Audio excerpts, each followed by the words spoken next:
ꯑꯍꯥꯟꯕꯃꯛꯇꯗ ꯑꯩꯅ ꯂꯝꯗꯝ ꯑꯁꯤꯗ ꯂꯩꯕꯤꯔꯤꯕ ꯂꯣꯜ ꯃꯌꯦꯛꯄꯨ ꯅꯨꯡꯁꯤꯖꯕ ꯁꯅꯥ ꯂꯩꯕꯥꯛ ꯏꯔꯝꯗꯝ ꯀꯪꯂꯩꯄꯥꯛ ꯑꯁꯤꯗ ꯂꯩꯕꯤꯔꯤꯕ ꯂꯣꯜ ꯃꯌꯦꯛꯄꯨ ꯅꯨꯡꯁꯤꯖꯕ ꯑꯍꯜ ꯂꯃꯟ ꯃꯔꯨꯞ ꯃꯄꯥꯡ ꯁꯥꯇ꯭ꯔ ꯁꯥꯇ꯭ꯔꯤ ꯏꯃꯥ ꯏꯕꯦꯜ ꯈ꯭ꯋꯥꯏ ꯈꯨꯗꯤꯡꯃꯛꯄꯨ ꯑꯩꯍꯥꯛꯅ ꯀꯣꯟꯅꯣꯛꯅ ꯈꯨꯔꯨꯝꯖꯔꯤ ꯑꯩꯍꯥꯛꯀꯤ ꯏꯃꯤꯡ ꯉꯥꯡꯈꯝ ꯄ꯭ꯔꯦꯃꯦꯁꯣꯔ ꯑꯗꯨꯒ ꯆꯦꯅꯦꯜ ꯑꯁꯤꯒꯤ ꯃꯃꯤꯡꯅ ꯃꯅꯤꯄꯨꯔ ꯂꯦꯡꯒ꯭ꯋꯦꯖ ꯐꯤꯆꯔ ꯑꯗꯨ ꯉꯁꯤ ꯅꯩꯅꯒꯗꯕ ꯑꯁꯤꯅ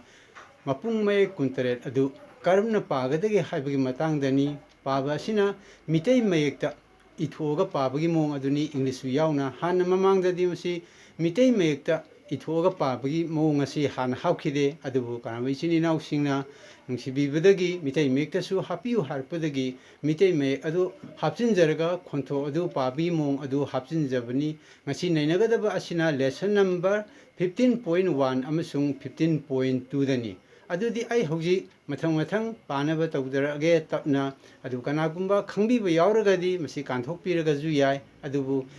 ꯒ꯭ꯌꯥꯟ ꯇꯥꯅ ꯅꯩꯅꯍꯧꯅꯕꯒꯤꯗꯃꯛꯇ ꯍꯧꯒꯠꯂꯛꯂꯤꯕ ꯅꯍꯥꯔꯣꯟꯁꯤꯡꯅ ꯑꯉꯥꯡꯁꯤꯡꯅ ꯈꯪꯅꯕꯒꯤꯗꯃꯛꯇ ꯇꯞꯅ ꯇꯞꯅ ꯑꯃꯨꯛ ꯄꯥꯖꯒꯦꯅ ꯈꯟꯅ ꯃꯌꯥꯝꯗ ꯑꯃꯨꯛ ꯄꯥꯊꯣꯛꯆꯕꯅꯤ ꯑꯗꯨꯗꯤ ꯄꯥꯖꯔꯒꯦ ꯂꯥꯇꯝ 15.1 Meiteilon Manipuri alphabets pronunciation with 미테이 ꯃꯌꯦꯛ ꯑꯗꯨꯗꯤ ꯑꯍꯥꯟꯕ ꯃꯊꯪ ꯄꯥꯖꯔꯛꯀꯦ ꯇꯞꯅ ꯀꯣꯛ ꯁꯝ ꯂꯥꯏ ꯃꯤꯠ ꯄꯥ ꯅꯥ ꯆꯤꯜ ꯇꯤꯜ ꯈꯧ ꯉꯧ ꯊꯧ ꯋꯥꯏ ꯌꯥꯡ ꯍꯨꯛ ꯎꯟ ꯑꯍꯥꯟꯕꯒꯤ ꯄꯦꯖꯁꯤꯗ ꯃꯁꯤ ꯈꯛꯇꯅꯤ ꯍꯥꯞꯄꯤꯁꯦ ꯑꯗꯨ ꯇꯞꯅ ꯁꯤꯗ ꯄꯥꯊꯖꯔꯛꯀꯦ ꯀꯣꯛ ꯍꯥꯏꯕꯁꯤꯗ ꯀꯣꯛ ꯑꯣꯅꯞ ꯀꯣꯛ ꯂꯣꯟꯁꯨꯝ ꯀꯣꯛ ꯁꯝ ꯍꯥꯏꯕꯁꯤꯗ ꯁꯝ ꯃꯤꯠ ꯂꯣꯟꯁꯨꯝ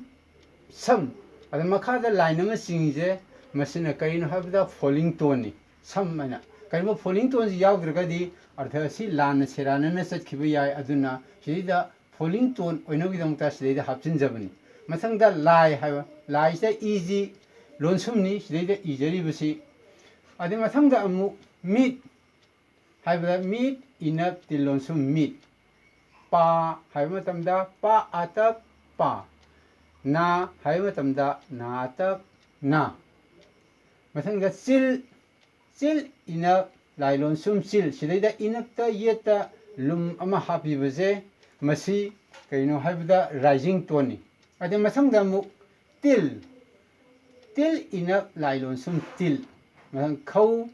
khâu sầu khâu 아데 마상다 묵 ngầu sầu ngầu thâu sầu nập thâu y 아따 와 이론 숨 y 마상다 양 아따 ngầu 숨 양 훅 운업 룸 꼬론 숨 훅 시대이다 룸 아마 하비브지 훅시 마시기지 라이징 토니 시대이다 하프이지 아데 마상다 운 하이 마tam다 나론 숨 하이비지다 시대이다 돗 아마 하피지 라이징 토니 시대이다 마삭다 라인 아마 싱느지 라이징 토니 아두디 아이 마탕 시대이다 암타 하이저렇게 아두디 마카다 가장 산독나 따리버시 가장 닝싱비유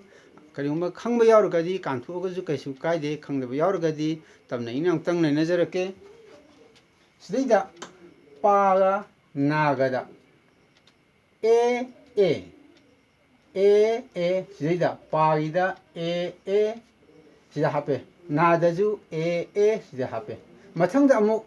라이가 와이가다 라이 LAAI 시다 WAAI 시다 3가 6가다 3D 시다 레이저레 6D 시다 레이저레 AA 수마이나 하퍼 마기 바날지 잉글리시다 까름나 하퍼다게 하이브도 마상다 묵소마다 묵네 내저렇게 꼭 기지대이다 깨가 시가 마늘에 깨가 시가 마늘 것이대이다 해는 라이통나기도 먹다 꼭시 깨가 마늘에 꼭 기지대이다 마삭다 돗 아마 하퍼가 시다 시가 마늘에 수마이다 우드나 삼 하비시 잉글리시기 맥다 S 아무송 S 아이스가 동안 마늘에 아드나 삼지나 S가 마늘에 삼기 마삭다 돗 아마 하퍼가 S 아이스가 마늘에 아두가 시대이다 이코나 닝싱가다브디 시대다 O U 야우리지 시대다 NG O U ngầu hai mươi tầm English O U ire thâu hai mươi tầm da English da O U ire thâu hai re masi conventional use ni ado seng badi siда A U adi saunok ki matang lakpa matam da A U oina onthokani sina conventional use oina sum sina bagi wan mathang namu siда hanaja ape haje khiba mit sida makada dias ama phaina singi line am singi se mit makada line am singi se falling tone of M adi mathang damu sida mu dot sida am dot am hape samjida ada machine karino represented secondary symbol sina saitak oina sina bani makada hapagana line je mit kida hapi sina falling tone oiba mathakta oirgana rising tone oigada bada ada sidaida mu yengbe sidaida unji daida iugi mathakta line ama phaina singi je masi kaino boil tone boil ni rising tone sumai tawduna rising tone amasung level tone singase tongan tongan khaidok charaga usai adudi mathangi part haidi 15.2 da amu mathang amu nainajarsi ayaki mina ngakam premeso channel asigi mamingna manipur language feature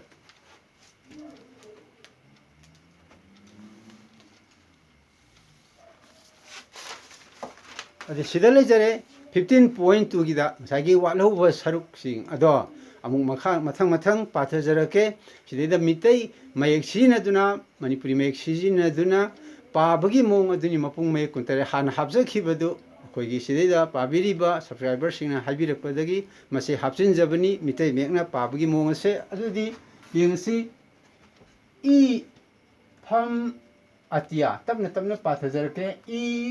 फम Atiya गो जम राय बा जिल दिल घौ धौ भम अदु सिदेदा E hai matang sidida utang yengsi sidida E gi mathak sidida dot ama hape sina I sidida sida line am singe masi karino mathak ta hape ji rising tone or ini easy sang na rising tone habidi kaino da long tone habuga manai sang na pabuga dawa ani easy na E ga I ga man sinare represent mathang na pham habi sidida F ka P S ka manare pham mathang da Atiya ले रे Atiya हाइब्रिडना A T R Y A A सिदा A अनि लाइ मसंग दा गो ता गो own गो को लोसुम गो जम high मतम दा जम मिलोसुम जम राय हाइ मतम दा राय आतक ई लोसुम राय सी ई लोसुम नि सिदा ई जे राय मसंग दा बा आतक बा B A A अनि लापा समाइ तौदना जिल हाइ मतम जिदजु जिद डॉट अमा हाबजले सेदा J E E L जिल हाइ सिनरे सिदा आज मथंग तमु दिल हाइ मतम दा सिदा डॉट से लुम खुदमनी सिदा लुम अमा हाबजले अदुगा सिदा D E E L सिना राइजिंग टोन ओइना सिजिनरे सिदाजु सि राइजिंग टोन नि समाने E E जे राइजिंग टोन इनक्ता लुम हापगा ओहन बनी मथंगदा गहौ धौ भम हाबजिदा गहौ सौना गहौ धौ सौना धौ भम रे सिदा गहौ गिदा ngasa hajagi buduni O U ha amasire sina dhau ha matamda O U leire masi karino ha matamda conventional use ni sembagina word oine matamda A U oina iragani ani makhada dudi makhada ngasagi adumaina mathang nainagiba adumaina makhada mu iriba singse amu mathang amu naina se dudi sidida kok si ke ga manale kok sidida dot am hapaga C ga manale sumai tawdana samda S ka manale samda dot am hapaga SS ka manale phamjidaju phamna F manale F da phamda dot am hapaga PS ka manale sumai tawdana bhamjidida B ga manale bhamjida mathakda dot am hapchalaga BS ka manale asumai tawdana songi sarusina masai hajagi ba pa na ba atya haba sina A pa na ba ꯑꯇꯤꯌꯥ ꯍꯥꯏꯕ ꯃꯇꯝꯗ A T I Y A A ꯁꯨꯃꯥꯏꯅ A G ꯑꯅꯤ ꯂꯥꯛꯄ ꯃꯊꯪꯗ ꯑꯃꯨꯛ ꯁꯣꯝꯗ chill jail ꯗꯤꯜ ꯁꯤꯗꯩꯗ ꯖꯤꯜ ꯗꯤꯜ ꯌꯥꯎꯔꯤ ꯗꯕꯜ ꯏ ꯍꯥꯏꯕꯗꯤ ꯏ ꯂꯥꯛꯏꯁꯤ ꯃꯁꯤꯅ ꯀꯔꯤꯅꯣ ꯍꯥꯏꯕꯗ ꯁꯤꯗꯩꯗ ꯏꯖꯔꯤꯕ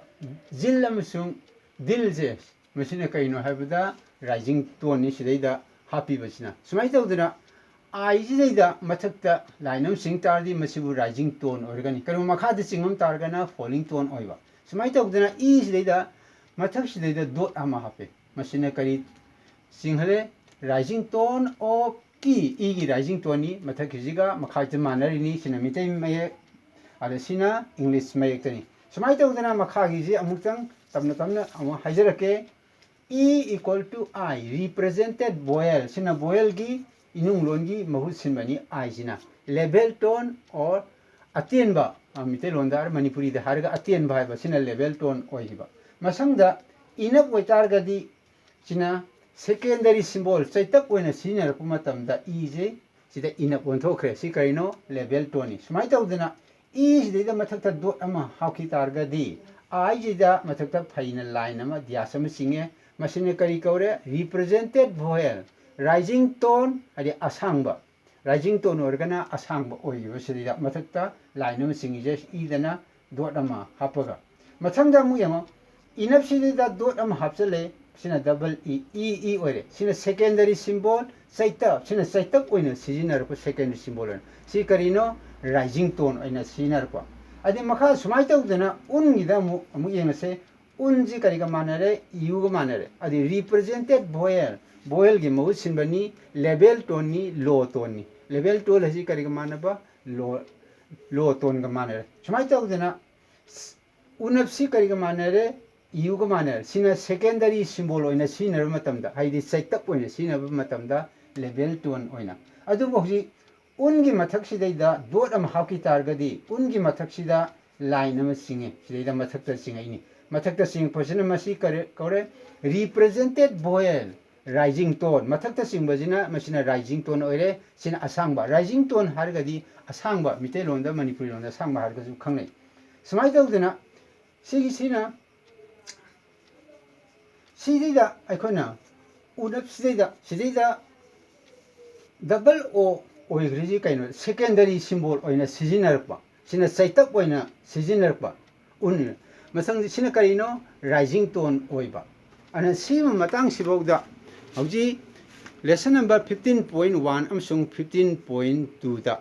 마풍 메 군타레 아세 잉글리시 ꯈꯛꯇꯪ ꯗ ꯅꯠꯇꯅ ꯈꯣꯟꯊꯣꯛ ꯃꯌꯦꯛ ꯑꯁꯦ ꯃꯤꯇꯩ ꯃꯌꯦꯛꯇꯁꯨ ꯍꯥꯞꯆꯤꯟꯖꯗꯨꯅ ꯁꯤꯗ ꯃꯊꯪ ꯄꯥꯊꯣꯛꯆꯔꯦ